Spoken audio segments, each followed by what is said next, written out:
So as you probably have noticed, one of the things I like to do is be as natural as possible. But sometimes, you can't necessarily be one person. Meaning, what I'm trying to get here is sometimes it's hard to be completely myself because, this is camera, and I'm pretty sure a lot of people feel that way too, and that's okay. So, but I feel much more comfortable being as real as fuck. This is why I swear when I need to. It's a little bit of a release, but at the same time, it's just I don't know. I'm not gonna swear my my head off. So, anyways, I wanted to tie this into what I was trying to make just a few seconds earlier, which is being real for me also means that I embrace every part of myself. So this means that when I have impassioned sort of zeal, I release that without getting stressed. And then the opposite side of the spectrum, I can never tell. I'm going like this. This goes the opposite way. I'm actually moving to the right here. So, yeah, my point is I have to be, it's just part of being whole. And if we don't embrace our full selves, that's part of the thing too. Sometimes I'm just not full of zeal. Sometimes I'm just I just want to be calm. Sometimes I'm just I just don't want to say anything. That's the whole process. You are more than one thing. And that's part of the fragmentation that Teals one. We've heard it before. It's not just that. Eckhart Tolle has mentioned that. I'm pretty sure a bunch of other gurus have mentioned that. The whole, yeah. Anyways, this video is specifically for this specific reason. I'm mixing things up. I feel like it's all connected. I'm actually going to grab something here, so I'll see you in a bit.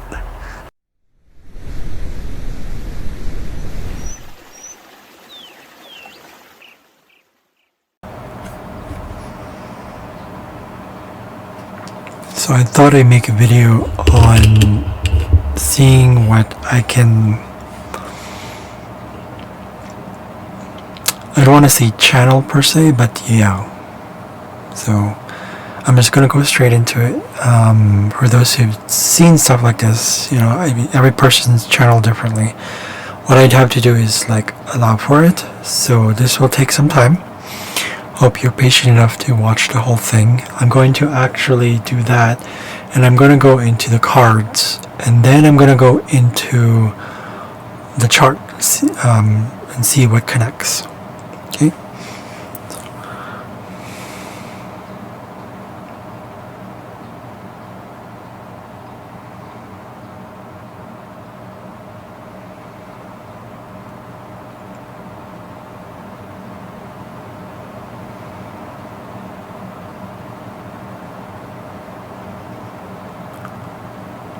Here, caverns, lantern, I heard that earlier.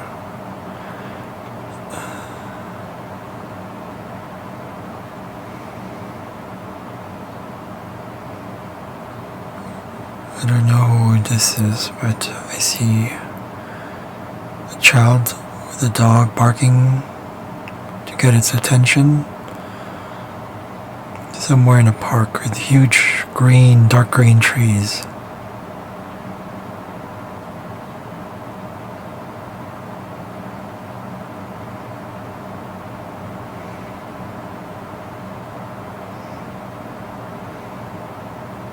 It's like the trees vibrating.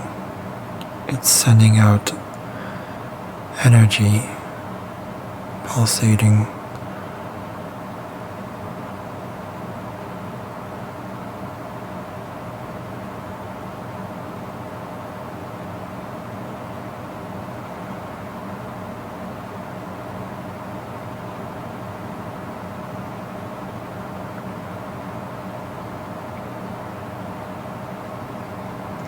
Something about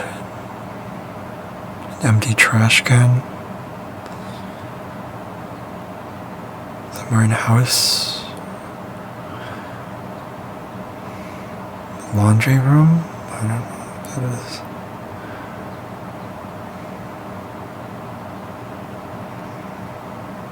It's like the same child, but in the house, and probably being told something.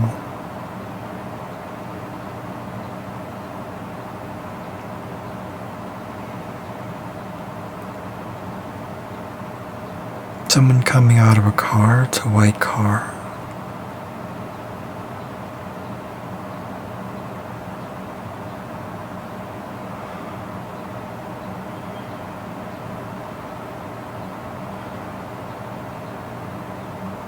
It's a comet? Is that a comet? Well, seeing it through the sky, it looks like it's headed towards the sun.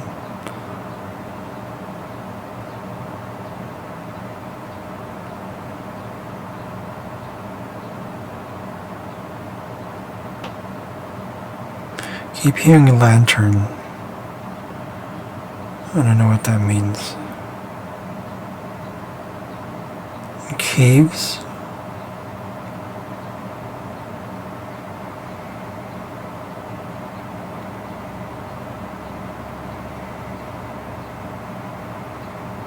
Strong winds blowing at trees, some on the road.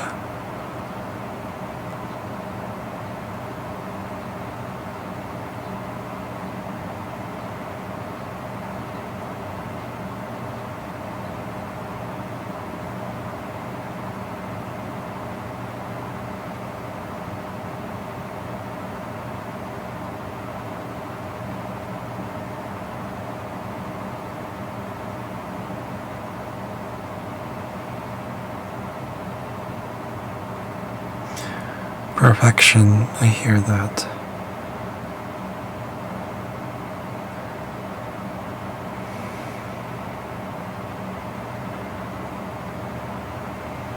It's like people in, what is that, they're eating an eggplant. They're somewhere inside a house and they're talking, sharing a meal or something. One is sitting down or eating by the couch.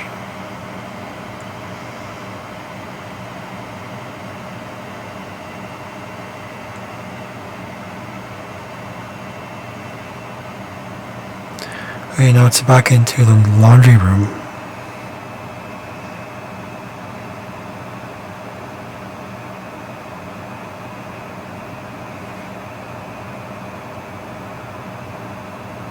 Or maybe it's a laundromat.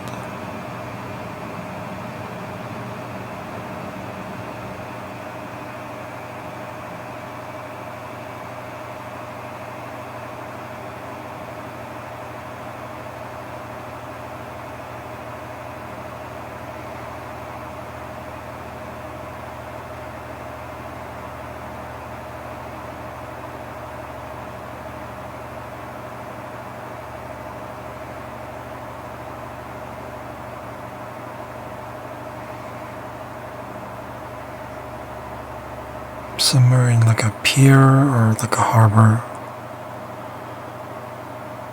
Vast open waters, but it's like a harbor. See a bridge, people walking. Maybe someone running from someone. I don't know what that means.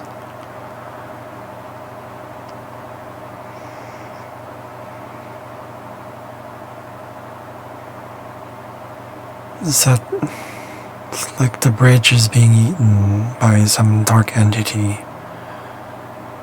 or not really eaten. It's more like it's leading towards a path. It's like there's two worlds. There's this, and then there's going through sort of a tunnel, like a hole, and on the other side looks like it's full of green trees. I don't know.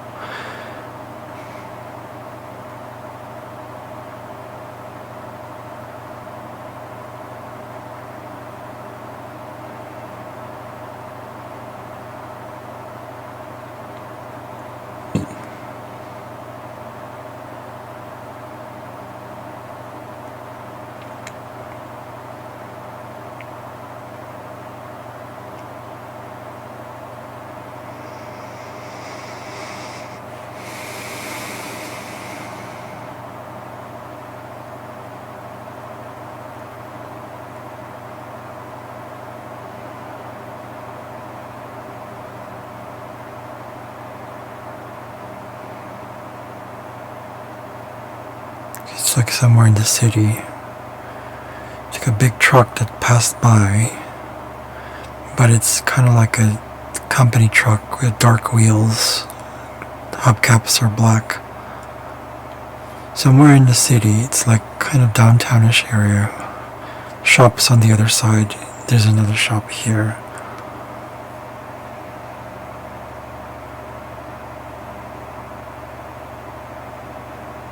Like I'm at a cafe.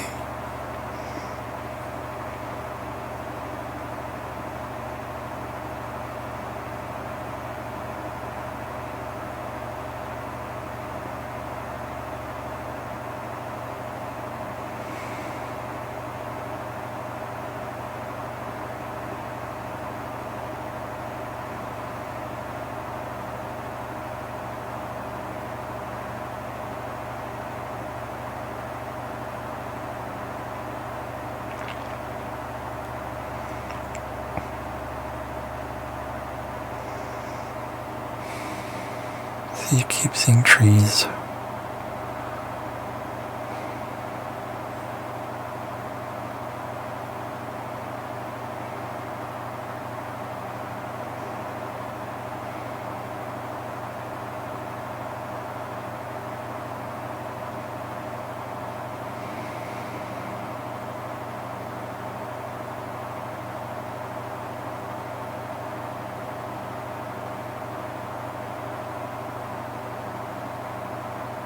I heard iron.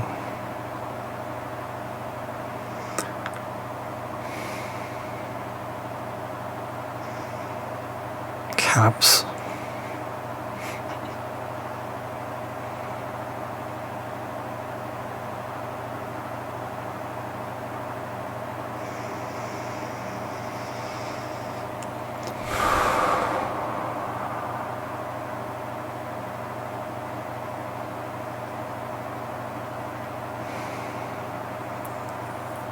Okay.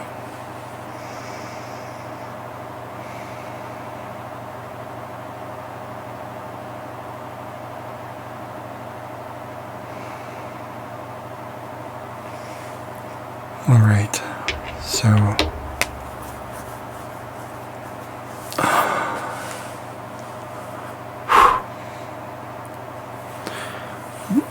decided to make it chat short. Just how to do that short one because it's yeah, I just wanted to see what messages I got.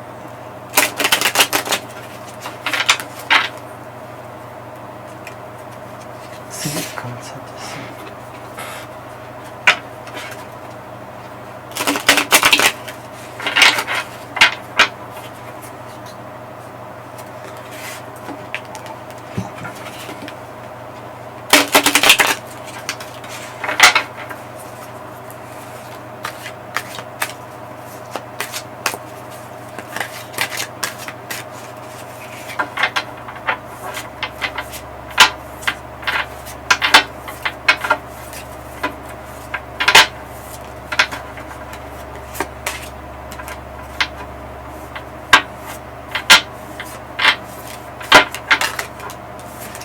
And that one just slipped out.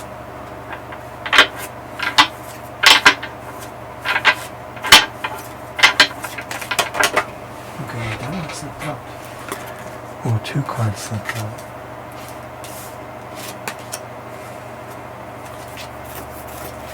Okay. 5 of Pentacles.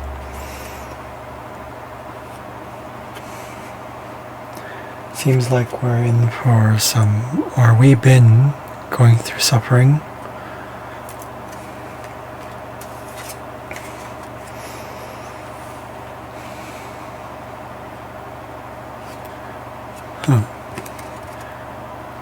It feels like maybe we've gone through loss. I don't know what that is, but this one's strength. So it looks like trusting the wild, the inner self. And the eternal self, because there's an infinity sign there at the top.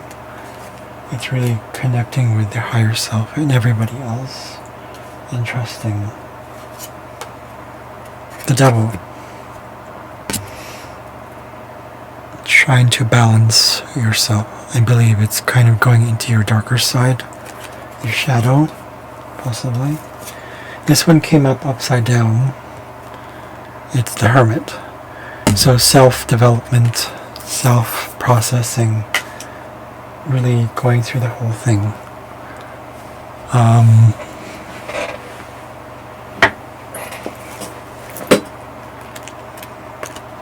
Oh, that's my astrology book.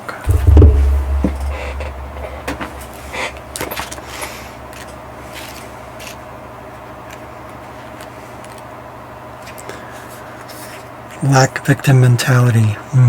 The victim mentality, hardship, rejection, spiritual separation, soul-searching, emotionally wounded, unworthiness, feeling alone or excluded, neglecting your needs, a sense that something is missing in your life. So, something to watch out for. With the 4 cards, I believe something to do with your 4 corners of yourself, the elements. Not sure. 4 came out today. All change. Okay. So what no longer matters. This is probably what it is. Okay. The strength is what has been fulfilled. We're developing strength. We're developing trusting in ourselves a little bit more.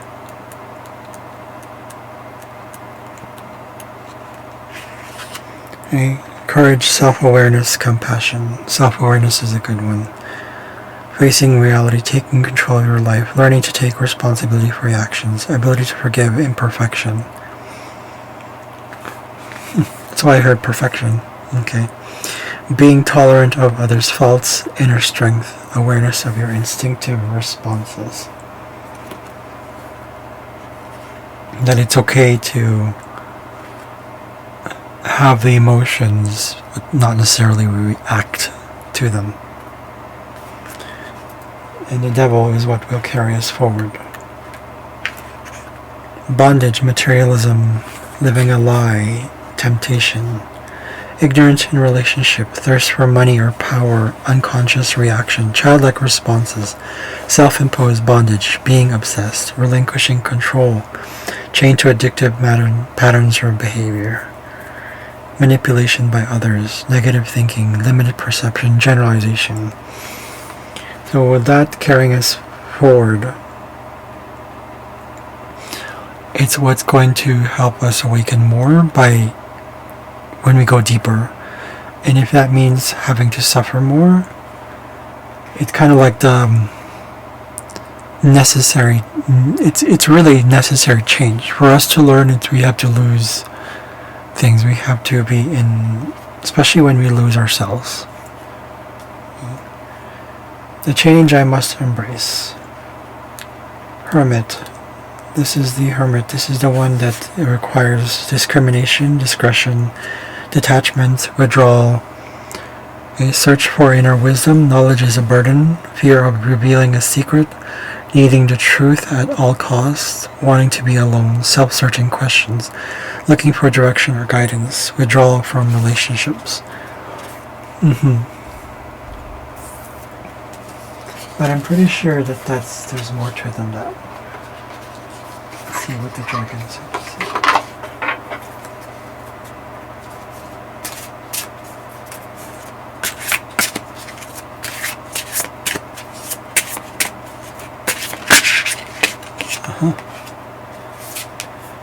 Emergence.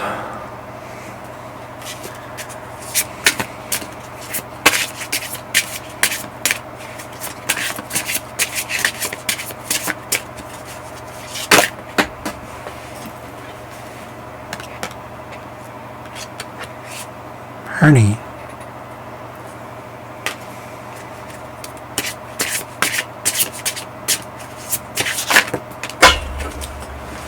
Oh wow.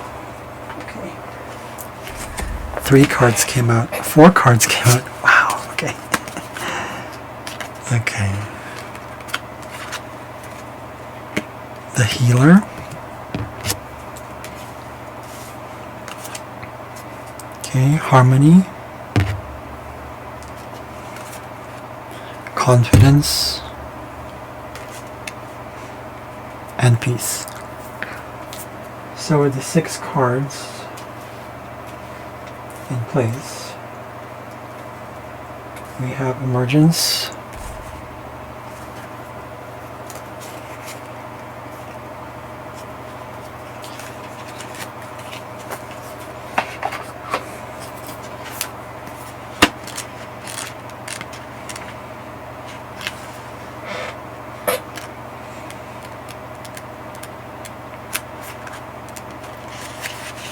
you are responsible for your life, your behavior, and your experiences, and more importantly, how you react to them.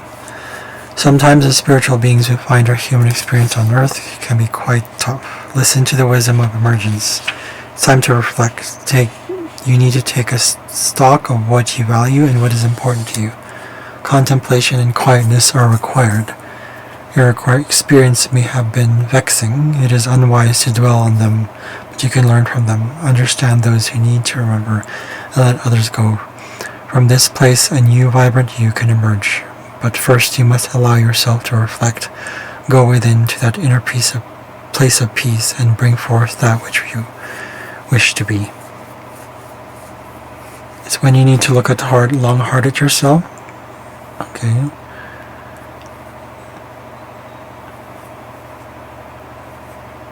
Being openly honest, okay? Straight to the nitty-gritty of that informs you that you are responsible for your life. And also how you react to them.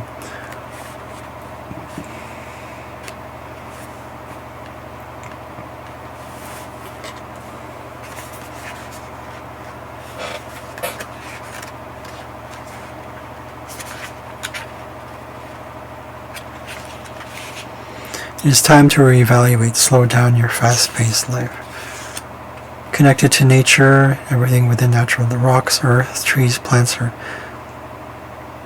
we are part of seasons, the earth's rotation, and Mother Earth itself. Everything is cyclical and draws our attention to how out of sync we are now with the earth's natural rhythm. Even our internal body clocks are out of kilter. We couldn't imagine life without our smartphones being connected to the internet, social media, and 24/7 TV. All of these things act as distractions. Find your internal patterns, reconnecting with yourselves in turn with the natural rhythm of the planet.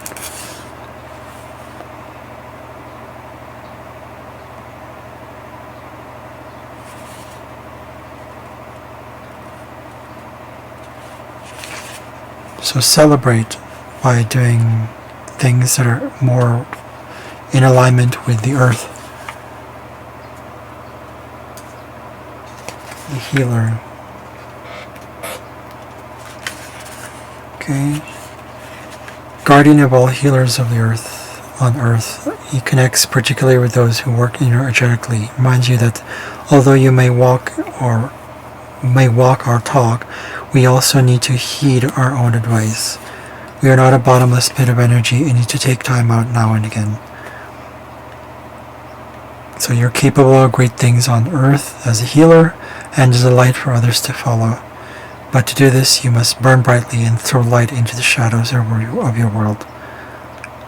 You give a great deal to others, but you must also make time for yourself. You need time to rest, recharge, rejuvenate.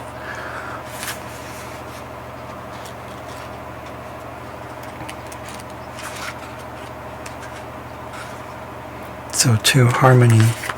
Tomorrow is a new dawn, and being in your heart center ripples out with positive effect. First shy dragon she met, this person who's reading the cards, who made these cards. Okay. Bringer of harmonies, restorative at an interpersonal level and an outer global level. You're wrestling with the problem, unable to resolve it. Ask her to bring her beautiful, harmonious influences to the situation and guide you to any steps you may need to take. What area of your life needs reviewing? What do you need to let go of? Is it judgments or old habits? What is it in your life that needs reharmonizing? I will assist you in taking care of those first steps, supporting you as you go. So more time to contemplate. Let's figure out what is this in disharmony. Confidence, right? 6.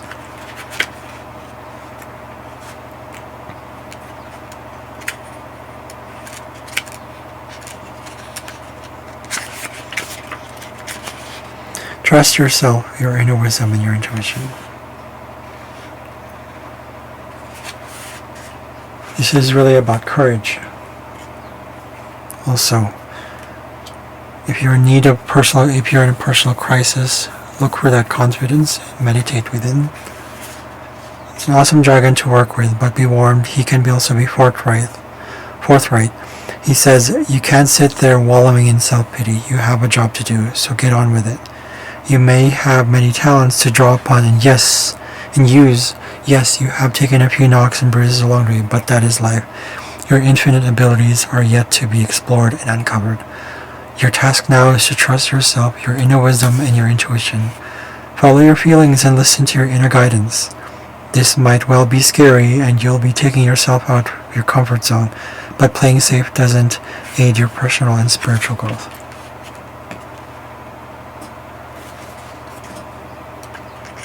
And peace. Allow me to pull together your scattered energies. Okay. So don't push yourself too hard. Sometimes we truly miss the beauty of life when we become self-absorbed. Inner tranquility, so it ties in with harmony. Same thing as I said earlier, right, with peace. Looking at the simple beauty of things ties in also with harmony. Tying yourselves back to Mother Earth.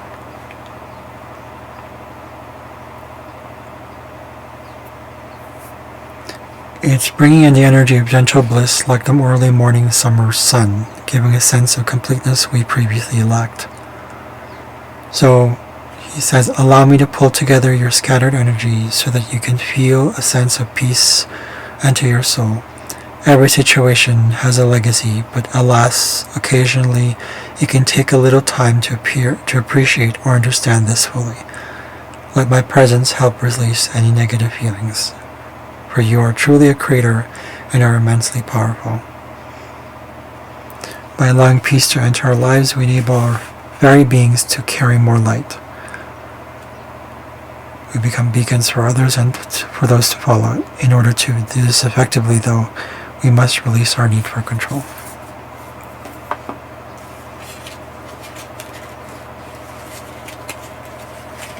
So,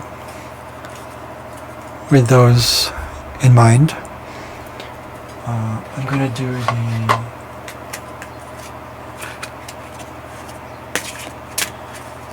the reading after this. So, things are starting to come together, so you'll see in the reading.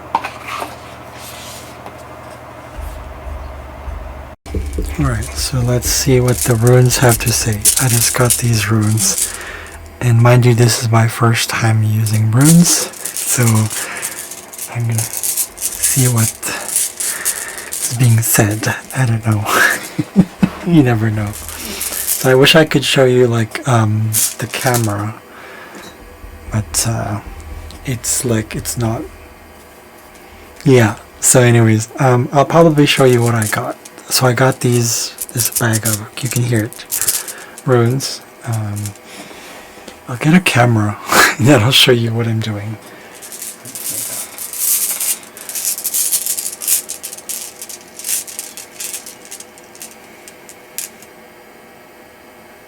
Okay. The first one is this thing called, I don't know what it is. What is this?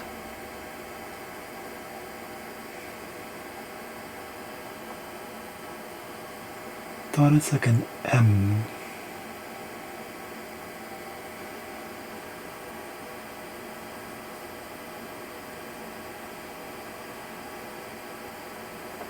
Or DAG? No, A. Partnerships and joint enterprises. Okay. Okay, it came out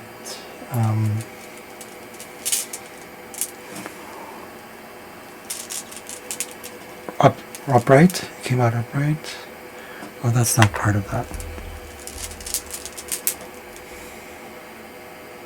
Oh, what is this? I got a Guri.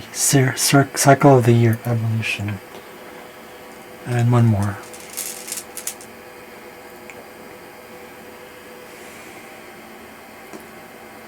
Okay. Pjarth. Fate, life's beginnings and endings. Okay, so the M, the A, it's called A. Partnership in joint enterprises. So, whatever the question is for people, I think this one it is. A is showing partnership in joint enterprises. How that tied in, I'm not sure. We'll see what the charts say. Okay. The second one was this one. Can't really see it though. Can you? There, it's like a zigzaggy sort of two, like this kind of symbols, like that. Cycle of the year. So this is evolution. This is reveals the obstacles to success. So cycles, I believe then that means that everyone will go through a change and that might disrupt the flow. The last one was the outcome. So that one was pure fate, life's beginnings and endings. Okay, so either something will change or something will not change. It can go either way for sure, right? So, but for some of you it might be like a new beginning. This is the year of change and rebuilding or building, right? Oh, I totally missed this one. Looks like that was 4. That was the second one. If it's 4, then I'm not sure what that means. I meant to open 3. I meant to get 3. I thought that wasn't part of that. But that one was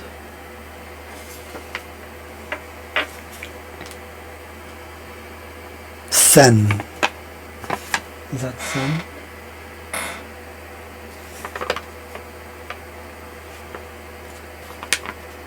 Or Lagu?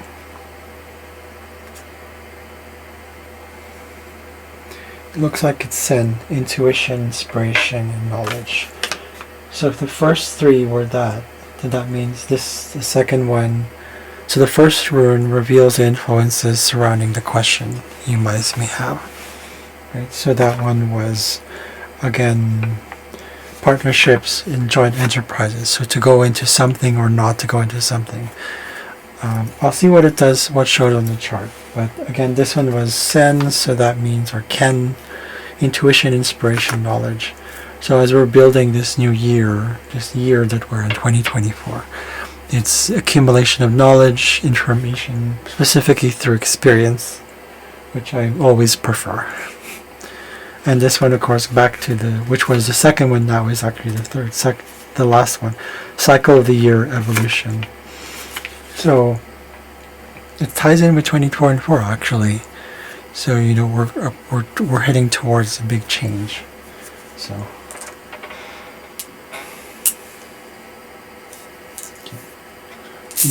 I learned that you want to thank your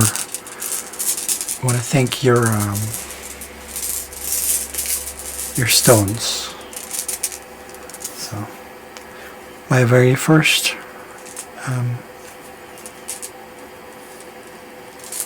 runestone reading. Interesting.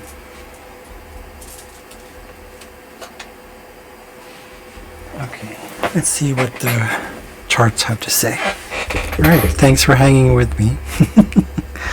So here we go. I'm gonna change that lighting a bit there. Alright. So here's a chart for, I saw it, I did a preview of it, but I didn't read it. Because I prefer not to do that. So we have, this is of course, as you already know, this is for the new moon in Gemini. It's happening on June June 6. I was thinking 6/6. Oh, that's interesting. If you add 6 into the 6, but if you add June is already 6, the other 6 is from the day, numerologically speaking. And then if you add 24, it's 6, but then there's a leftover 2 there. That's interesting. Okay, I'm sure that means something. 6, a lot of feeling like home. I don't know what that is. But if that 6, 12, 18, so this would be plus the 2. That's 20, so 2. It's all about socializing, partnerships. Wow, okay, that tied in with the first rune. Oh, everything's tying together. I love how things tie like that. It's like, ooh, yay. Okay, so here you go. You have the chart. You have the new moon. So we're looking into the moon right here. We have 13 degrees in Gemini. It's actually conjunct a bunch of other planets. There's this whole stellium going on here. Okay. All the way from Jupiter in 2 degrees, Mercury in 6, Lucifer in 6, Moon, Sun, and Venus. For me, I feel like this is showing that a lot of similar themes that happened when the Moon and Sun were in conjunction with the stellium also in Aries. But here we have it in Gemini. Ignore the planets, of course, because this doesn't apply to anyone in particular, like any place in particular, but it does for the world. But the planets can still affect us. This is what happens when you eat, when you do a reading or stuff like this, even hours after eating.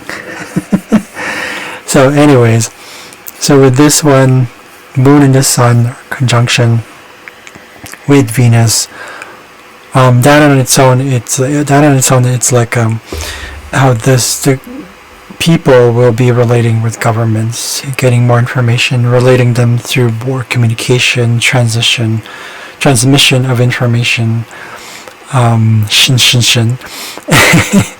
and really learning how to kind of balance things, because it's in conjunction, so these planets kind of work together. You have 2 luminaries in one placid planet, so there should be a flow there, especially with the flexibility of Gemini. It's really about information, transmission of information, messages, learning. Okay, so there's going to be sort of that thing. That's the general gist of it, because the moon the moon represents people. It also represents the oceans, seas, harbors, those kind of things. With Lucifer being there, I would say Lucifer actually, let me double check here.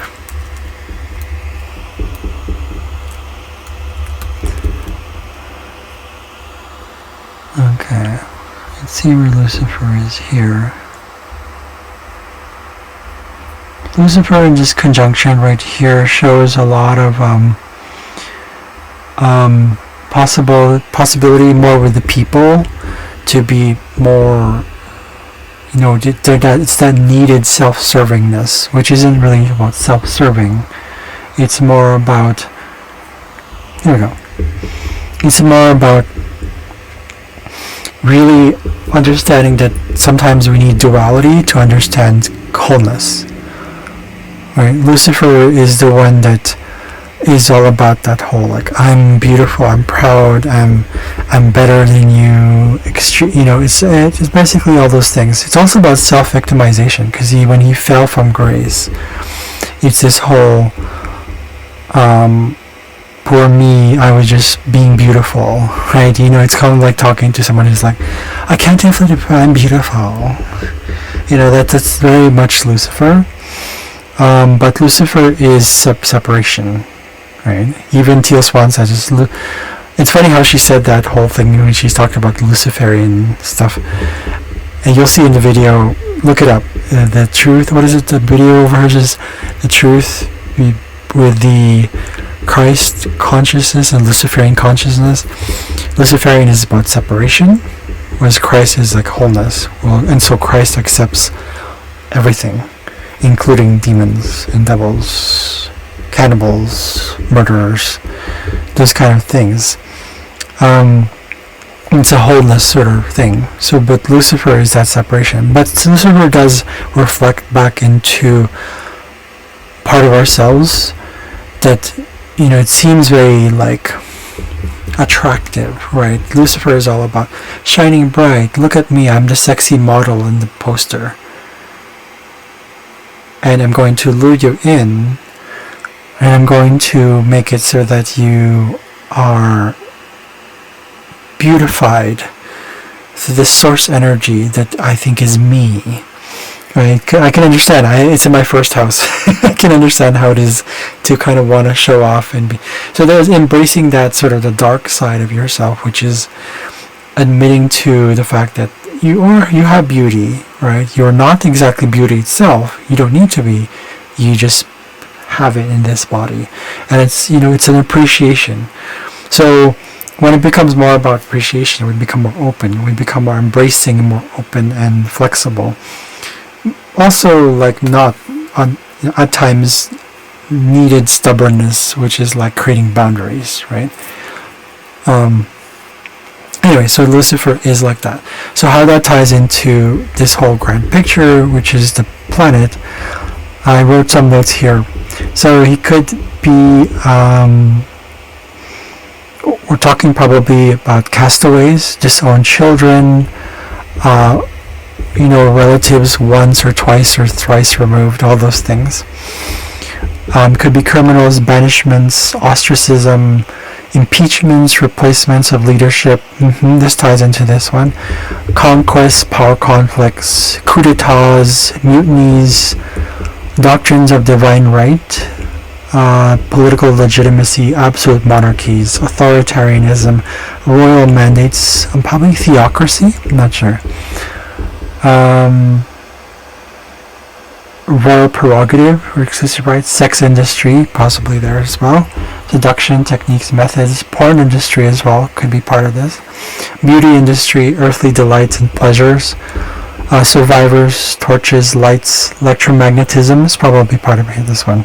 Stars and suns, the night, darkness of the night, wandering stars or comets, fixed stars. Hoodies, something to do with horned animals, goats, serpent dragons, runways, lit paths, pathways, pedways, boardwalks. Anyways, light work and shadow work is also part of this. So on a grand scale, I would say there is all those things that we might run away from, probably, like with uneducated, lack of education. So people who are being ostracized because of a lack of education, that might be coming through in the government with the people. With the people and the government working together, it's almost like this unity of like the people are the government itself.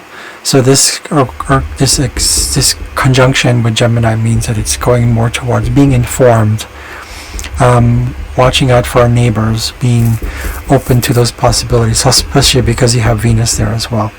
With Lucifer there, it's kind of bringing up the whole like, there might be illusions that we might go through and be like kind of like, this new information that's probably coming through. Ooh, what is this? And it could be seductive. It could be highly seductive.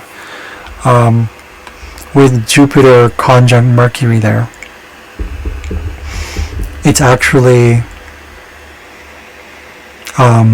heightening the potential awareness or lack thereof. Because Gemini it's a split as well, just like Lucifer is. There's a split, so it can go either way. There might be a seesaw effect with the things we're learning. Right. With this, these two, there are actually only two of them. Actually, even the moon, the sun, the sun, moon, and Venus are actually square to Delphine and Saturn. So Delphine here conjunct Saturn. Delphine is visions. She was was it a Titan as a monster? There was a serpent, and Delphine was basically she's about gossip. So either you could be true, it could be true things that we see, it could be true information that we get, but it could also be like rumors, gossiping, all that stuff. Let me see what I had here on Delphine. Now, of course, on visions. Okay, fake news as well as part of this one as well. Prophecies might be out in the open. Okay. Let's take a look. There's actually a gossip day. I looked it up. There are certain days for this as well. Psychic day, August 4. Okay, cool. But on an everyday basis, Tuesday, Thursday, Saturday, I actually put it in my chart. That's, for me, that what makes sense. Could be wrong. I mean, this is all experimental, the research I've been doing with the asteroids. Okay, so anyway, so Delphine has a lot to do with any sort of visionary work, any inventions as well. It could also be about meditation, lucid dreaming, daydreams, art, the internet, because it's a visionary type of device, right? There's a bunch of things here that you might not get, like geodesic dome, electric cars, the hybrid vehicles, Tesla, any sort of visionary stuff, computers, microcomputers, PCs, okay? Any revolutionary idea, visionary art, computer animation is probably part of this one. Fake news. So how this ties into all this is that there might be a sort of fake news that might be going around, and Pam Gregory talks about Pisces being the disillusionary sort of sign, like disillusion. He's dissolving or absolving. It's about absolution. So that Saturn here becomes, if we're talking about the grand, like, powers that be, authoritarianism, authority figures. So that ties in with the Lucifer thing earlier. But right now it's only square to Sun, Moon, Venus. So the public itself with the government and how that works. But also, like, old systems, they're getting torn down. They're slowly. It's a little slow because it's it's still Saturn. With Delphine there, it's all about this sort of battle between, like, it's almost like materializing what is fake news and what isn't. But at the same time, it's also kind of being dissolved, where Delphine here is trying to show us no longer to be caught up in that trap of, like, what not to believe and what to believe. It's more like, well, it's your own personal truth, usually. But it doesn't mean that we need to spread it around like it's a virus, right? So it's all about also shedding light into things. Delphine is probably, in terms of shadow work, she's probably the one that goes like, bling. She's that bling. She's a flashlight. Because, there's a lot of destructiveness when it comes to even simple things like gossip, right? There's a lot of that. So with that square, it's going to feel like it's mostly about the information we're getting. Possibly also about information about water, something to do with water because of Pisces there, or something to do with air. So it could be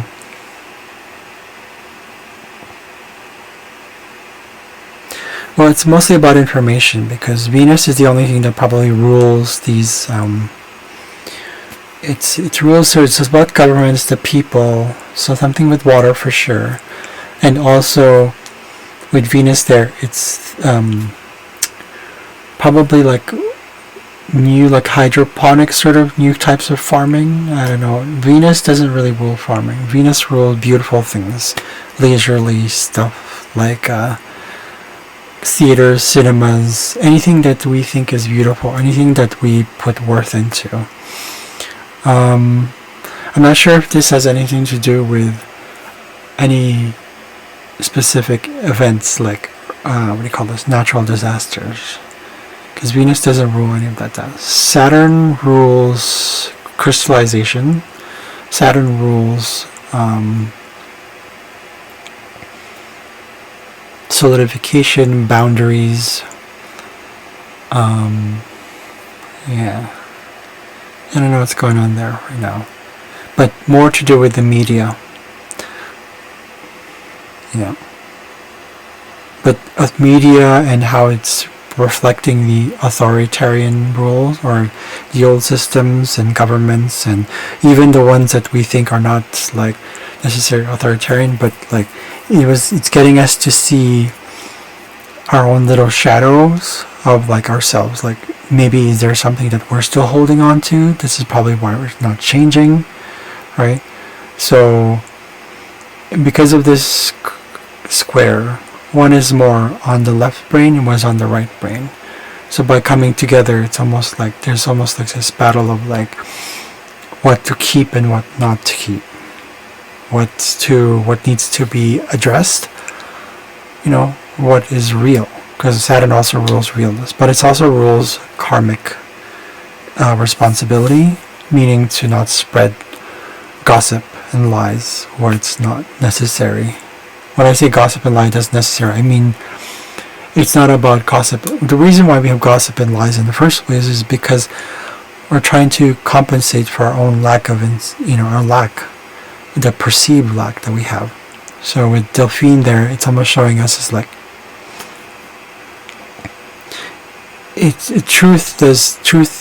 lies is not really the opposite of truth, because if you're talking about lies and you're telling something that's not true, what does that do? It's just, I've thought about, it usually comes from a place of fear. I would say most of the time or all of the time. But for me, whenever I have lied, it's because I was definitely like, if I told the truth, then I'd be punished for it. So it's a survival mechanism. Right? It's tied into obviously like the ego. So when you create gossip and stuff like that, but gossip is more like, lies for pleasure.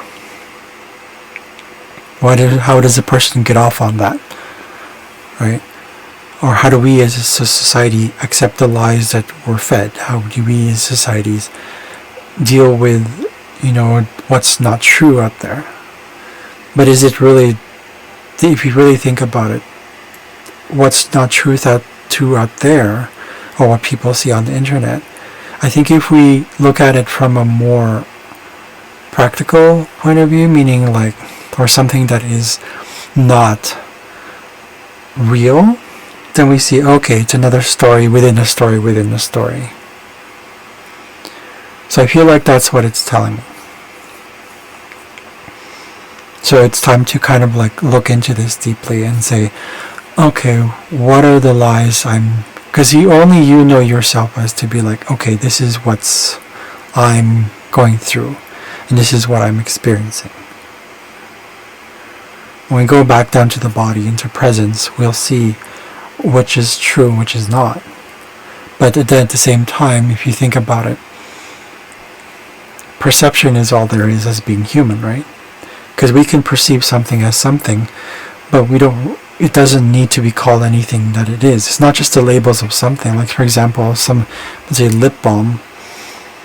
How do you know it's lip balm if you don't call it lip balm? It could be something that you go bloop and you show the person and they go, they put it on their lips, and then they say, what is this for? Right? So this thing that's happening right now is, or at least that's going to happen on June 6th, is going to be this whole informational, I guess, openness, I suppose. Again, it depends on what city you're in, depends on what's being affected. This will mostly affect people who are in the mutable signs. If you're sun sign or moon sign, even ascendant, so that means descendant as well. Is in any of the immutable signs, it's going to have an effect on you. That's there might be a sense of like openness, but at the same time questioning of what's right and wrong. Is this useful? Is this true, or is this a lie? Right? Being that Delphine is in Pisces too, it is also going to create that sort of illusion that it's like, oh, so you have to watch out for like what your senses are telling you versus what's further inside. So I don't know how to go about that. I do my cold showers after, do the breathing with the Wim Hof method. That grounds me a lot. I drink a lot. I try to drink water. So it's no more than just grounding. It's deeper than that. You have to really lean into it. You have to surrender to what you're experiencing, especially the painful ones. So, moving on. I'm laughing because it's I'm laughing at myself. Okay, so we have this this conjunction between Jupiter and Mercury. So a lot of communication is just going to open up a lot more. It's going to be expanded. It's going to be probably a lot to do, ties a lot with like local traveling, especially because it's Gemini. Depends if it's in your country, wherever you are. If it's in the 9th house, if this placement is somewhere in the 9th house or somewhere like that, it's going to most likely be about foreign stuff, foreign news, foreign information, or things with business, things with messages, things with neighborhood.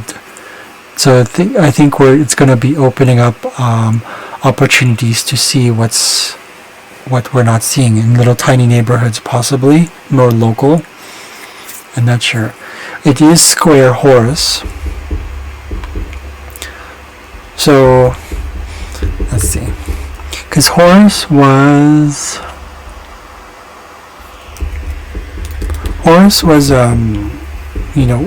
the son of Osiris.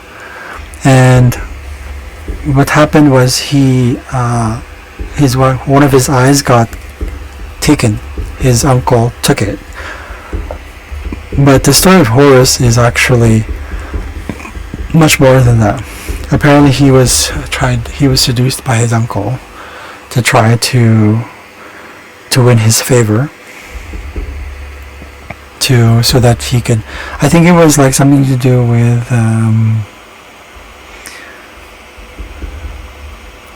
so that he could just sex with, okay, it was just purely sex. Okay, so whether it's an incestuous thing, the point is that Horus was apparently he knew how to manipulate this whole thing. He knew how to like twist it, because Seth was like this. He himself was manipulative. So I don't know how to speak English. So this Horus represents in us that sort of purity in us, but it's also about clarity. It's sort of like Eris, almost, but not like that. But Horus is, for me, it's all about seeking the truth. It's very Aquarian-like. Cosmic connections, insight, intelligence, the clairs, okay? It's also about the clairs, that's a big one. DNA, heredity, enlightenment, okay, inner warrior. It's sort of like you're being your own warrior, and you're trying to fight the battle within. It's not about the battle outside, but the battle within. When he lost his eye, one of his eyes, right eye, I think, he was able to get clearer visions. He was actually able to see, because that's a story. That's pretty much, when something is because he's the son of Osiris. It's almost like Osiris gave birth to his new self, which is this whole thing. So it's like I now know better. I now know that I've gone full circle, right? yeah, so seeing clearly, seeing all sides, those kind of things, walking the path, why finding your way, blindness to sight, I am my father, to I am my own father. That was a weird one for me, but I put that in here. So basically, it's like awakening. He's also a bit like a bunch of other planets. He's like Saturn. He's like Chiron, Moon, Neptune, Varuna, actually, Libra, Aquarius, and yeah, those kind of things. So he's really about. Most of it is really about clairs, because if your eyes get gouged out, what choice do you have? You have to look inside, right? So he's all about, he's kind of like Delphine in a way. It's about visions, but Delphine is more about visionary stuff, like knowing, to discerning between what's true and not, to really able to see that. But here is just a different story. Horus in part of the aspect of the psyche is what I personally feel as this thing that's just been born out of purity, because death has already occurred. His father was chopped into pieces, so he's now released from that. He actually was born out of the rebirth of Osiris's phallic penis, like Isis found something, I forgot what it was a vegetable or something like that, and kind of she reattached him using magic and love and her devotion. So it's kind of like that whole, and out of that came Horus. So Horus is this renewed, it's kind of like almost like the phoenix in a certain way. Yeah, because he knows better though. Instead of going through that darkness, which his father already went through, he went to that. So he's part of that whole really being able to see. I wrote some notes down here about, okay, so he's about heritage, ancestry, so tradition, DNA, inheritance, those kind of things, like fourth house stuff. He's also about peace agreements or peace treaties, unifications, times of peace. Of course, about falconry, or falcons, okay, domination, totems, rulerships, kingdoms, monarchy, divided lands, dividing and conquering. Royalty or royal responsibility, royal envy, squabbles, fights.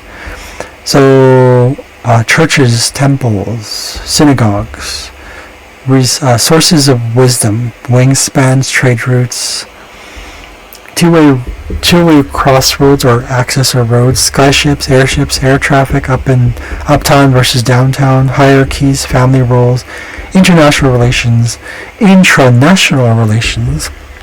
I just made that up. Civil wars, internal affairs, microscopes, telescopes. So something to do with Horus there, right? Square, Mercury, Jupiter. That thing shows. How would I interpret this?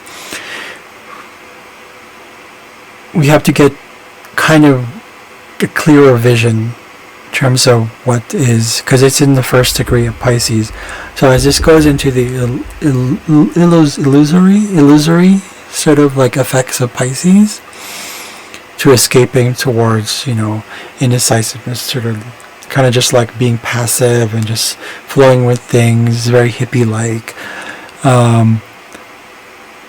challenging us to see what action needs to be taken, so that we are not manipulated by the information we get, so that we're not thinking that it's like, oh, there's opportunity for this. And sometimes we have to be discerning.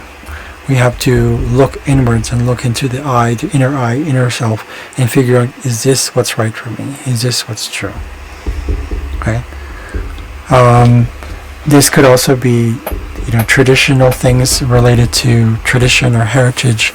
A lot of things, issues regarding maybe also, yes, religion is also part of this one as well. Definitely hugely religion. So temples and churches is Horus, right? But that's also Jupiter. Jupiter is organized faith. So when you have all this square right here, maybe we getting more facts about what kind of beliefs we should get into, or if we even should get into one, or should be a should, or you know what I mean. So it's really opening up the debate. Here we have sort of a debate. It's like a discussion. That's more about Libra, but debate. But Geminis can be about that as well, but like a pairing, a twinsifying of things, kind of just like, you know, back and forth and talk and chat, and you know, games are probably also included in here. The youth might be also included in here. Both Mercury and Jupiter represent jovialness, the youthness. So I don't know if it has anything to do with that. But Gemini also rules the third house, so it's early education as well. But a lot to do with religion for sure. Organized religion, organized faith, doctrine, dogma.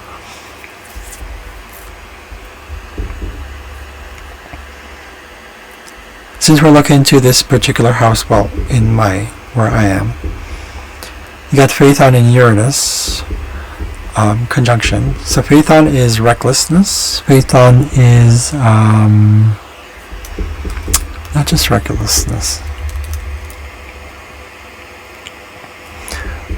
Yeah, okay, recklessness, fine, that's fine. Acting out or acting up, boldness, overzealousness, instinct over logic, goal without a plan, disregard for wisdom and rules, emotional manipulation or guilt, reputation, like you have something to prove, self-assurance, or vice versa, suppressed, controlled zeal or enthusiasm, family shame, fatherlessness, motherlessness, sacrifice, unintentional vitality, lack of excess of energy, teen rebellion, paternity test, depression. So I'm going to jump into the mundane part here. So solar flares, okay. Flare-up, solar flare, solar signs. There might be unexpected solar flares. Most likely. Not necessarily huge, but probably unexpected, because it is in Uranus. It's unexpected, sudden changes. Probably electromagnetic stuff as well is included there. Electromagnetism was Delphine, right? Yeah. Well, I feel like maybe there's something to do with electromagnetism, or something to do with these high-tech technologies that can actually help us to deflect some of the stuff. But it's not a square, it's a trine, it's a sextile. This sextile right here to Uranus, and therefore Phaethon, is something that would happen naturally. But if the old systems, or new technology, could be old system, new technology, whatever it is, might be part of this process of blocking it. It could happen easily, but they have to take initiative. Something has to be done about it. So we're talking about Phaethon. Okay, so flare-ups. I didn't realize that it was like solar flares as well. So global warming is part of this one as well. Climate changes, climatology, chemistry, yeah. Extreme temperatures, terraforming probably, ice ages, droughts, uncertain, unknown lineages, solar energy, societal, individual, depression, forest fires, sub-zero temperature, teen rebellion, paternity tests, and ancestry tests, genealogy, post-pubescent affairs, single-parent households. Okay, so there might be some concerns with all that stuff. So climate change is an issue here. So unexpected climate changes, that's one big one. Something to do with electricity as well, but solar flares, not sure. But I noticed this one right here. So Lilith, the Jupiter, there's only 3 here.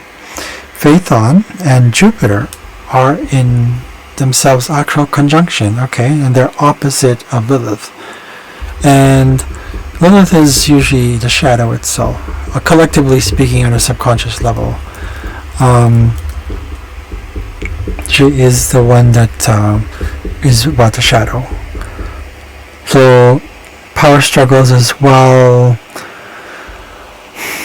loss of virginity, conceptualizations, innocence, fear, shadow stuff, innocence of newborns as well, belief in undeservedness, abandonment, ostracism, cleansing, transmutation, transformation, shame, self-victimization, giving up or giving over power. She's pretty much like Pluto, actually. Patriarchal abuse, objectification of women, retribution, revenge against male dominance and abuse, misuse of sexual energy, and creative potential, seduction, lust, power, balance, imbalance, carnal, wild, animalistic side, witchcraft, black magic, witches, sorcery, sorcerers, vampirism, menstruation periods, unwanted sex, passive raping through manipulation, rape, fear of being raped or abused, misuse of power, magical gifts, serpents, snakes, birds, screech owls, temptation, bringing in acceptance and rejection of truth, fire and water rituals, death and rebirth, dark night of the soul, duality, non-duality, notion of good and evil. So you're basically getting the whole thing. It's like she's kind of representing the balance and imbalance between the yin and yang, and to kind of seek towards balance in ourselves and with other people. The gender imbalance as well is part of that. But we are talking about also be careful what you wish for. So the inner animal, so she's both instinct and intuition. Looking at mundane level.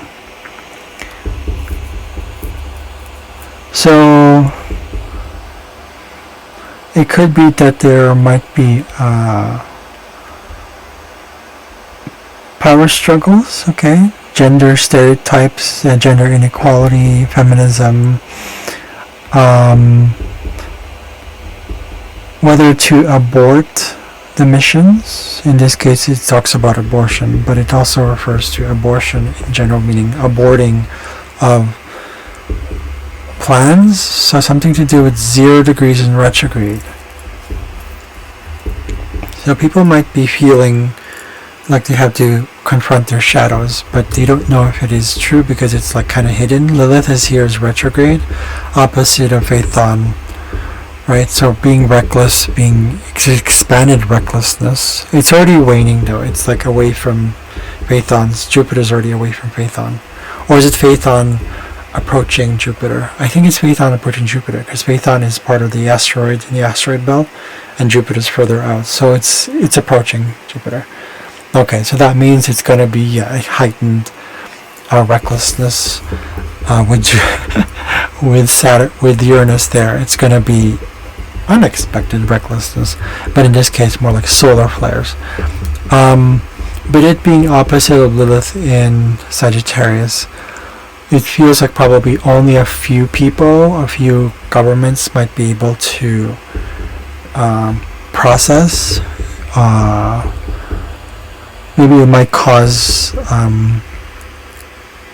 aborting certain plans, aborting certain, maybe planes might be cancelled because of the solar flares, right? This represents the travel, so it might be that as well. Sporting events, there might be issues there as well. I don't know what it is, but all I see is that it's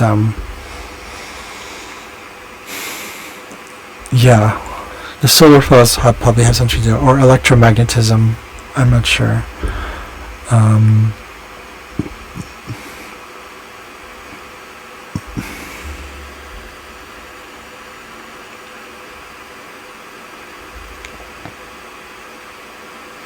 Uranus is square Psyche right here. She's not in retrograde though. So Psyche is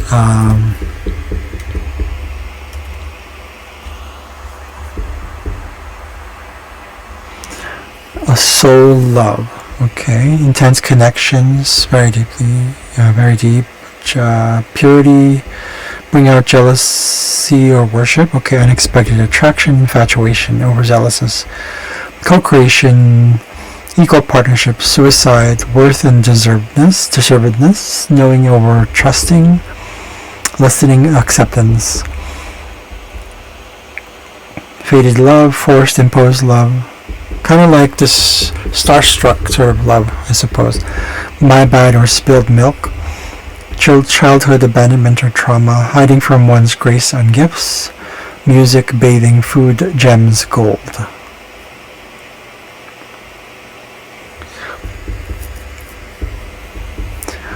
On a mundane level, she represents butterflies.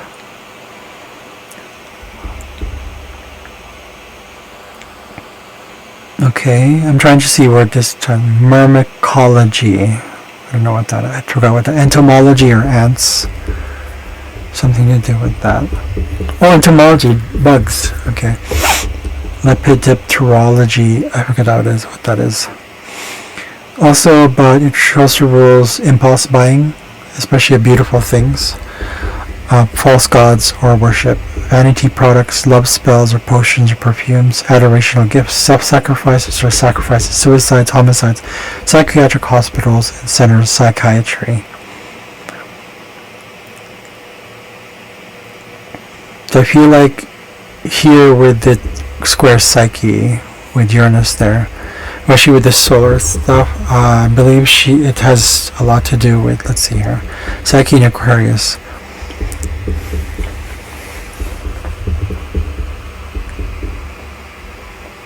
Okay, a change of beliefs, a change of what we it's bringing out humanity's vanity. Like instead of appreciation, we became vain, right?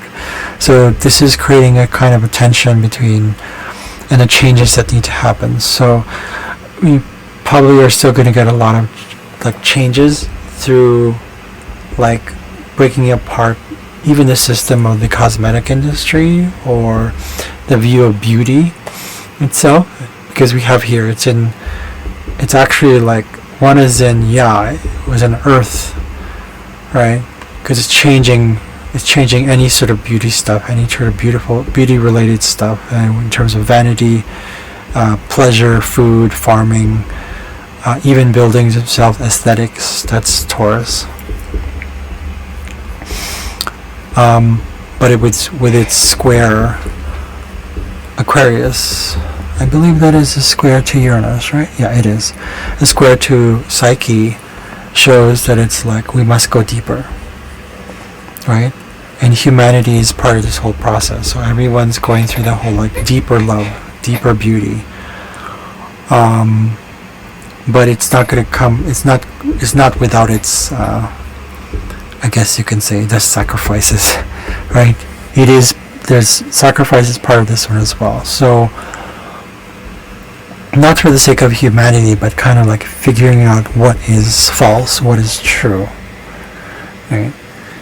Specifically when it comes to gifts, beauty, love or human love, so it's changing. There might be also change in, it says here, I saw here, homicide or psychiatric hospitals or psychiatry. I would say probably in this case, change in psychiatry is probably going to be affected as well. Knowing also that Psyche was in Aquarius and Uranus rules Aquarius with Saturn. But with Saturn here in Pisces, it's going to create a bit of delusion or illusion first. I believe that if it goes into the direction of conservation, that's what's going to feel like. It's going to feel like it's going to be, or it's unknown. The changes that are going to happen through any of that stuff with Psyche is going to be unknown. And therefore the change is going to be probably a little softened rather than sudden shock, because it's,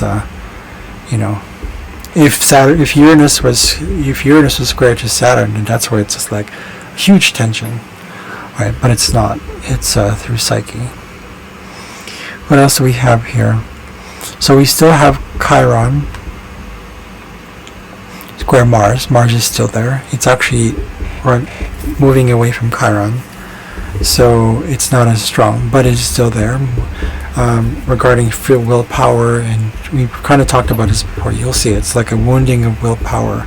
It's a resurgence of, or emergence of, this realization of what is willpower. That is it freedom through just action, to just go, go, go, go, or realization of that. It's here opposite of Hebe. So when it's opposite of Hebe, something to do with peace. Yeah. Rejuvenation and balance, youth and youthfulness, vitality, life force, prime of one's life, forgiveness and mercy, restoration, renewal, rejuvenation. So Hebe is, I believe, one of the goddess of youth, cupbearer. So Hebe was just like Ganymede, except Hebe was let go. She was older than Ganymede. Undying service, beauty, the miracle of birth, okay. Diligence, strength, tenacity, the arts, music, domiciles and households, domestic service, culinary service, or culinary arts, probably, I don't know, waitressing, hosting, marriages, holy matrimony, sanctity of marriage, brides, virgins, virginity, purity, adolescence, maturity or otherwise, menstruation, sexual potency, decency, decorum, fountain of youth, bartending, beauty sleep, fertility, vitality drinks, anti-inflammation, anti-aging, alkali, antioxidants, HRT, collagen, human voice, socialization, cups, chalices, doves, eagles, lettuce. I forgot how lettuce got in there. But, so I said a lot there. So she's really about beauty. So in this case, with it, I believe this ties into the beauty cosmetic industry as well. You have Hebe there. It's actually trine Psyche, which is interesting because it's Psyche's about the soul love. So, but it's still beauty, it's still attraction, but it's not surface level. So here, Hebe's trying that. It's like it flows. There's something to do with for sure, the cosmetics industry, especially Hebe being in Libra. It's going to kind of back and forth. But with it opposite of this change that might happen towards freedom, maybe things regarding beauty, things that are about. It could be the beauty industry, it could be the modeling industry, it could be fashion industry. Whatever it is, Hebe's probably tied to that, just it is with Psyche, and changes. Something has to be balanced between, like, is this the kind of view we want to see go into the future? I'm kind of trying to tie this with the cards I drew up earlier.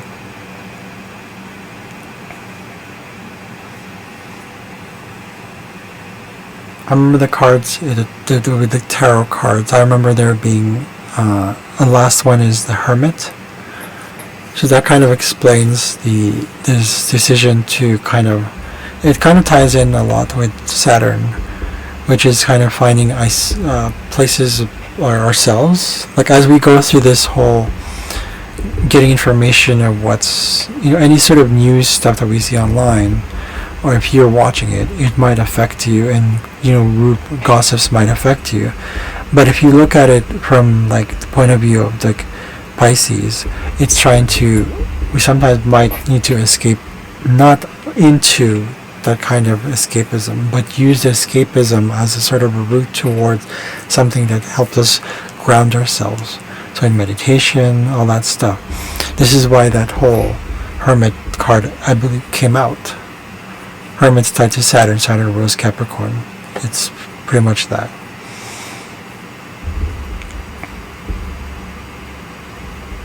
So with this placement here with Chiron wounding, that was the Five in Pentacles.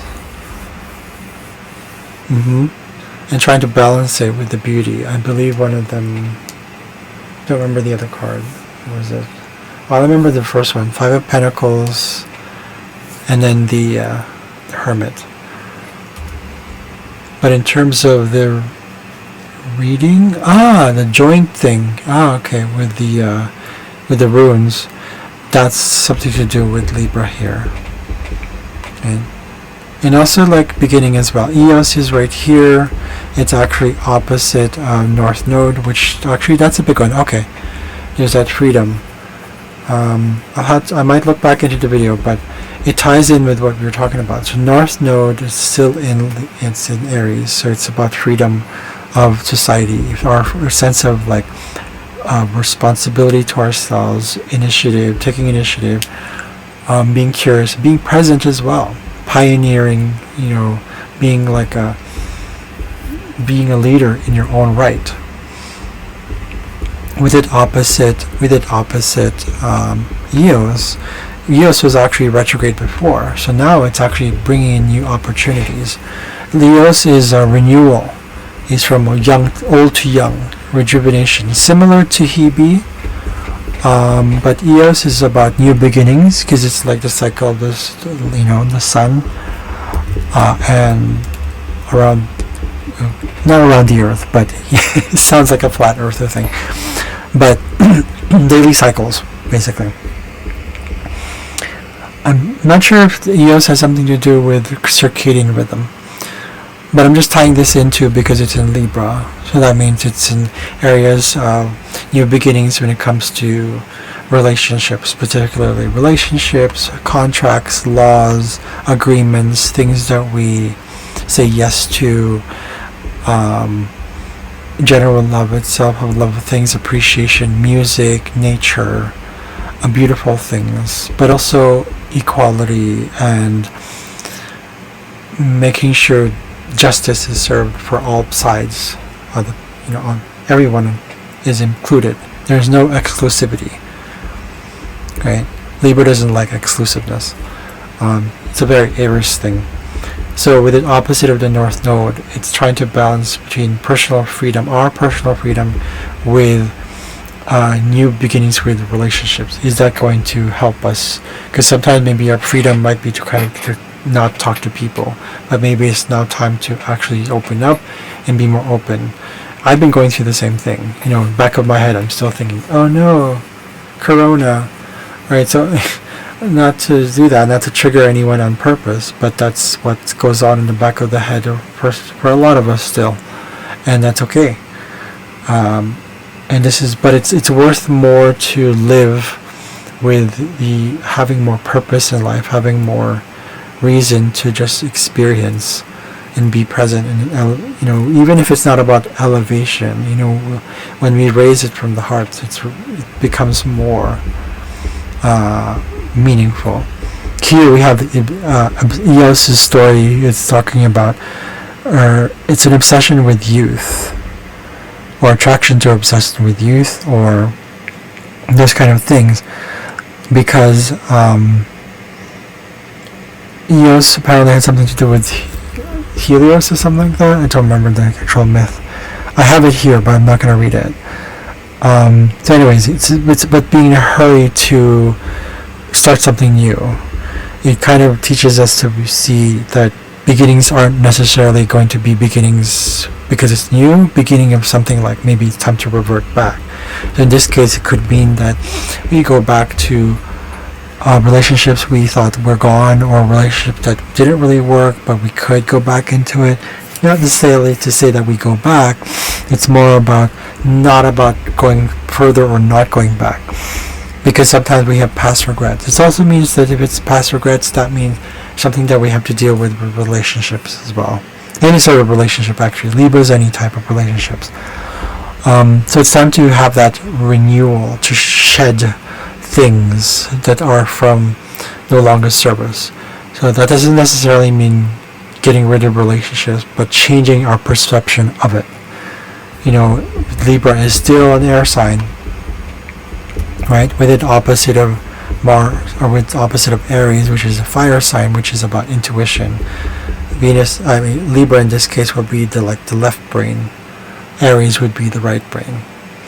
So with this balancing together, we need to look into what is freedom. Freedom, is it external or is it internal? I think you know the answer to that one. going back to the Hebe thing, we did have it, it's his square to Eros, right here. So Eros is, Cupid. But Eros did more than just Eros stuff. He's way more than that. Here, I'll show you. It's erotic love. So there might be things. Let's see. Hebe was porn industry. What is that, Lilith?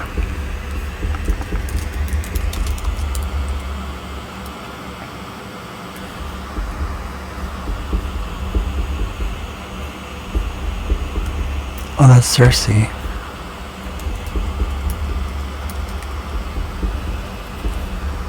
What is this one? I thought that was... That's Cersei?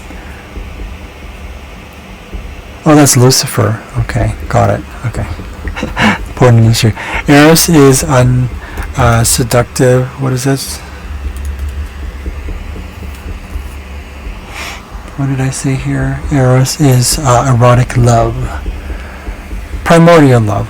Actually, Eros is not just Aphrodite's son. He was actually, there's an older form of Eros, which is like that whole chaotic love. That's human love, right? Lust is part of that as well. But it's also about vindictiveness, vengeance, lack of accountability, giving up power, not having a mind of your own. Because he was like, he served under his mother all the time. Yeah. So he was always kind of like immature. There was just part of that. But so that immaturity, that erotic love, that we have to see what else is beneath that, which is like, we need just basic needs to be met, right? So he's like Venus, Mars put together. With it opposite of Hebe, I believe that Eros is actually doing more than, hold on one second here.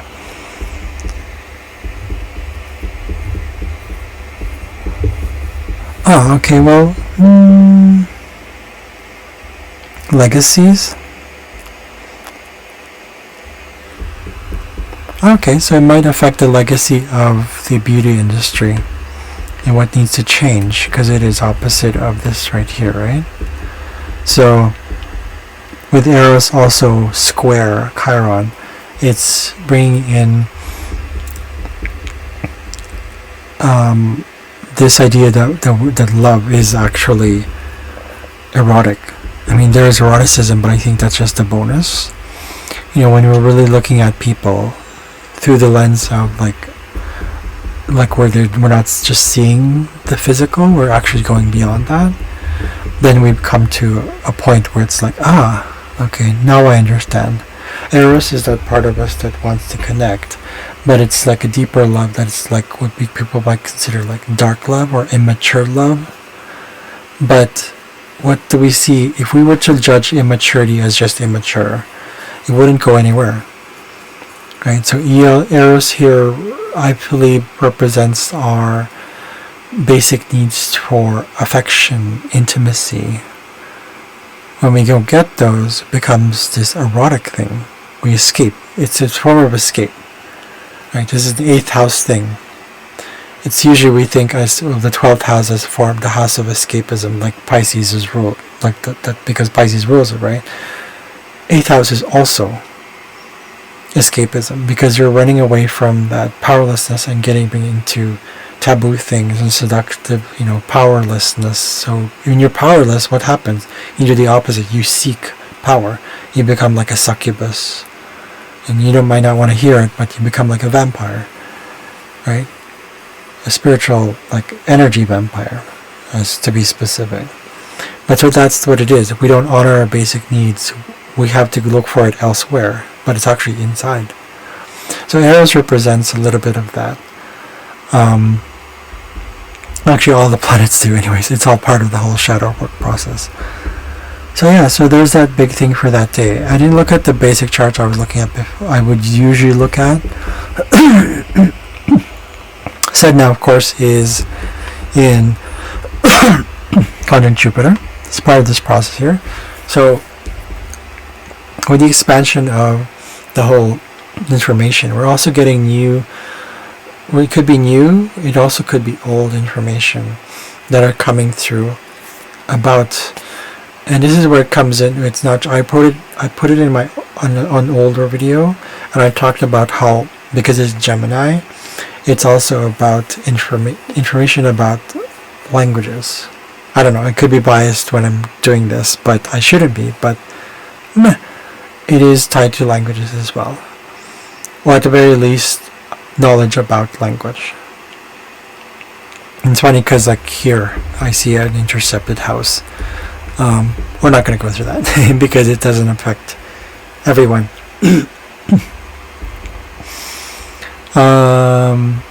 What else is there? Yeah, Eris is still in between. Eris is in between. It's actually conjunct. Okay, so it's just this little stellium here. So still being Haumea was conjunct Hebe. Look back in here. Is it 24, 26? I'm not sure. Maybe not. But okay. So we have Mars, Eris, Chiron in Aries, opposite both Haumea and Hebe. So with its opposition to Haumea, it's like we're trapped in this inability to regenerate, ability to find our inner mother, inner Gaia, sort of like bloom from all that. So we maybe look inwards. A lot of people are probably looking inwards, or on a very mundane level. Let's take a look. Haumea rules youth, maturity, skincare. Oh, it's tying back into the cosmetics industry. Interesting. I love when things come around like that. Ecosystems as well. So something to do with the cosmetics industry and its effect on the environment and ecosystems. So that's going to be square. Oh, it's actually square Pluto right there. So Pluto is challenging that the notion of like breaking it apart. A lot of humanity's realizing that it's like, oh, that's been corrupt. So it's breaking it apart and causing a lot of like tension. And with it here, it's more of an internal tension. It's probably in little smaller companies. If it's retrograde, I feel that's something to do with like small businesses, but still tied to the cosmetic industry.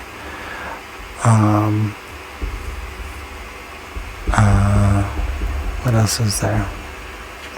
It is square. Nope, that's not square. That's relevant here. Pluto is square. Okay, still squaring this. Still squaring. So wounding. It's a healing process we're also going through. And it's going to take a while, because even with Mars, which is the faster moving planet here, goes into Taurus, it's still going to be quite a while. So a lot of healing that needs to go on this year. That's natural. Physical, emotional, especially psychological healing, mental healing. Let's see. Vesta, was there anything on Vesta in the 24 degrees? Oh, okay. Eros conjunct Vesta. Good thing I chose these planets. Love that. Eris conjunct Vesta. So the commitment and the devotion towards understanding what eroticism really means. It's a need for intimacy, right? But in this case, because it's Vesta. Vesta rules a lot of sacred ground, a lot of sacred, like maybe churches. Take a look.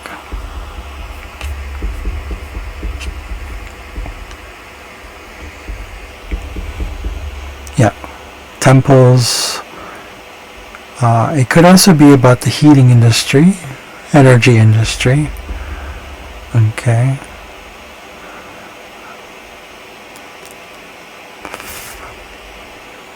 Okay. So it's probably going into. She also represents cleansing agents. Okay, I chose that because it's about purity, right? So with it conjunct Eros at 21 degrees, but 24, and Hebe, that means the cosmetic industry is definitely getting hit. Because there's now, there might be a lot of challenges, of course, but I see here Pluto, 1 degree, Aquarius.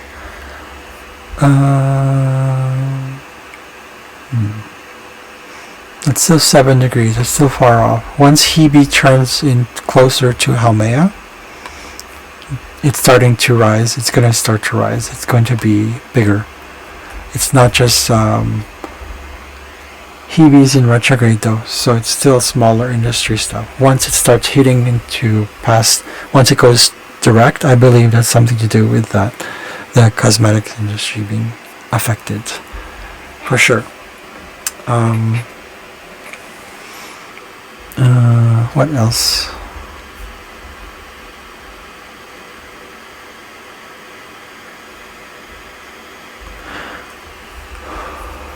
(13 degrees).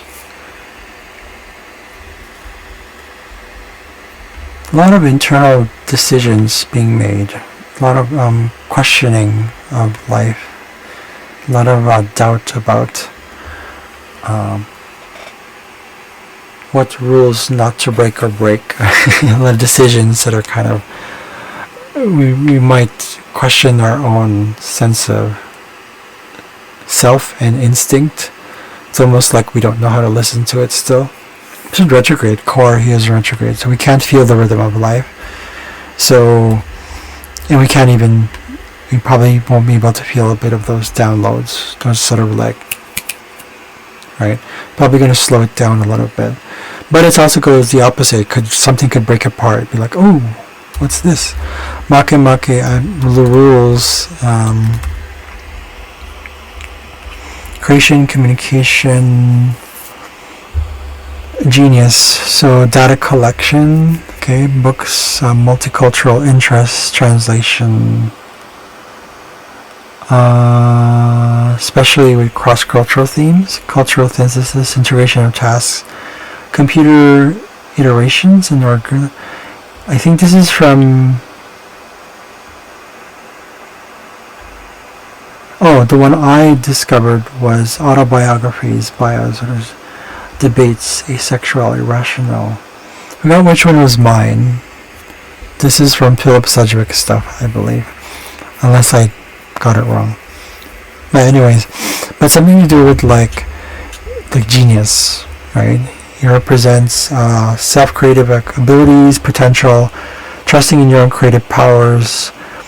I can see clearly, right? That whole thing. Intuitive sensing, lightning speed thoughts, ideas, galactic or family collective awareness thereof. Okay, far or mysterious but attainable abilities. So a lot of inspiration, reporting, divulging, truth manifesting, compassionate. It's also about manifestation. I remember seeing that Make is about that. But when it's that, it's almost like blocking that energy. Oh, Juno. We have Juno Orcus conjunct right now, still about marriage being truth, integrity of marriage, and loyalty, not constitutional and doctrine, dogmatic marriage. I mean real unions. What else is he? Juno and Orcus. So, but in this case, I want to look at it again, mundane wise. So creeds, doctrines, okay, yeah. So it's about the marriage stuff. Also breaches in contract, written agreements. So any sort of like agreements or unions between countries, it's going to be put on the spotlight for people to see right here. It's an exposition, I believe. It's going to be challenging because it's like, and the little things, like maybe because it's in Virgo, it's almost like integrity of marriage and the creeds and the contracts behind it are going to be kind of really analyzed to death. Possibly you have both Virgo and Mercury they're both about logic, but one is more practical than the other. So, but also rules the third and the sixth house.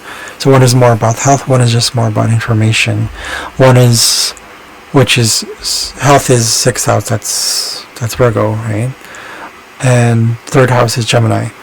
So, but even though they're both practical knowledge, Virgo tends to look at things more about the purity behind what I'm going to do with that information. She has to work with it. She has to be like, okay. So it's actually even more practical than Gemini.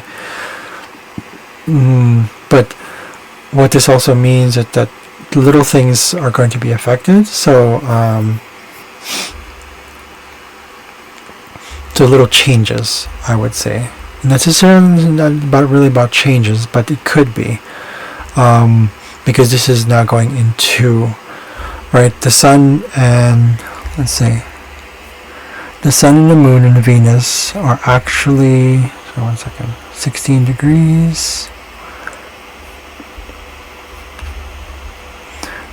So it's trine sun, earth, sun, moon, and Venus. And with this opposition, with this square to Orcus and Juno, it means that there's going to be opportunities for new things to happen. This is why I said change earlier. And the square is going to say, but then there's certain institutions, there's certain agreements, societally speaking. It could be actual agreements, it could be unions of any kind, might be affected. And those, there's going to be a lot of challenges regarding all that stuff. Okay, let's take a look. What else is there? Varuna is opposing Pluto. So working with internal power struggles, or at least on a smaller level, like little power like structures, anything that is creating powerlessness in society, Pluto will reveal that to the surface. And working through Varuna, Varuna is also about oceans, so something to do with oceans as well, and water and bridges. Anything that sort of sticks. Anything sticking to a plan, being able to accomplish tasks, sticking your gun, but in a very gentle way. I don't know how to describe that one. Varuna is a little weird still for me. It's little by little. But Varuna also represents, I believe, a transition from... Hold on.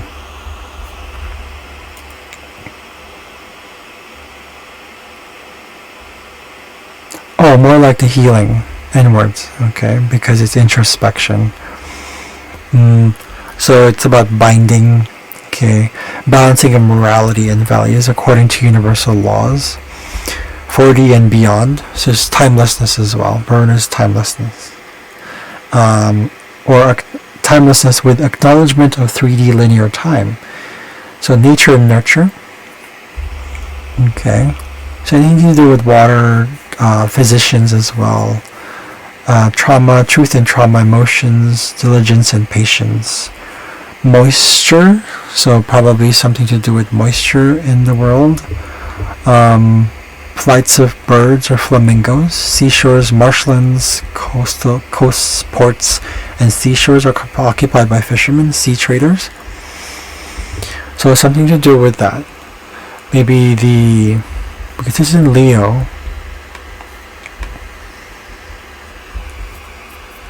Something to do with management.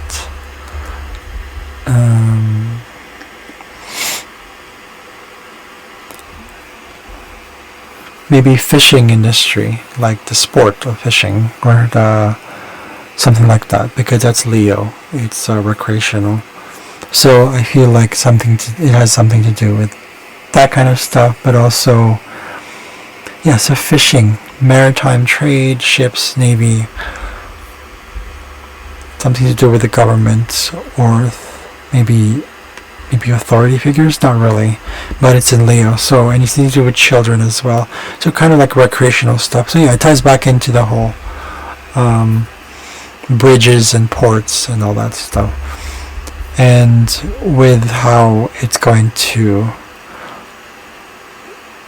make people realize that it's like, oh, if I'm powerless and everybody else is powerless, then it's not so powerless anymore, right? It's kind of bringing awareness towards the inner realization that it's like, it's okay to be powerless, and you just have to allow for it, beyond it, because there's something beyond than just powerless.